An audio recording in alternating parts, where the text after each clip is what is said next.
একটা সময়ের কথা। এক ঘন জঙ্গলে থাকত এক দুষ্টু বাঘ, নাম তার ভয়ঙ্কর। সে ছিল ভীষণ অহংকারী ও নিষ্ঠুর। বনের অন্যান্য পশুদের সে বিনা কারণে ভয় দেখাত, শিকার না করেও মেরে ফেলত শুধু মজা পাওয়ার জন্য। হরিণ, খরগোশ, বানর সবাই তার অত্যাচারে অতিষ্ঠ ছিল। একদিন বনের পশুরা মিলে সভা করল। তারা ঠিক করল এই দুষ্টু বাঘকে শাস্তি দিতেই হবে।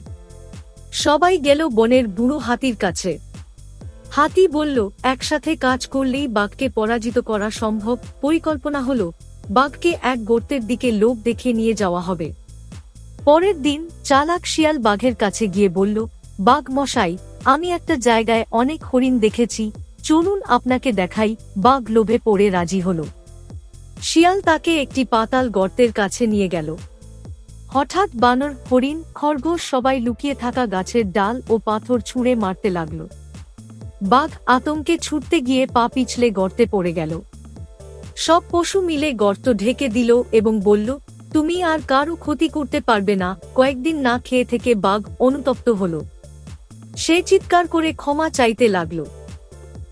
শেষ পর্যন্ত বুড়ো হাতি বলল, যদি তুমি সত্যিই পরিবর্তন হতে চাও, তাহলে কথা দাও আর কোনোদিন কাউকে কষ্ট দেবে না। বাঘ প্রতিজ্ঞা করল।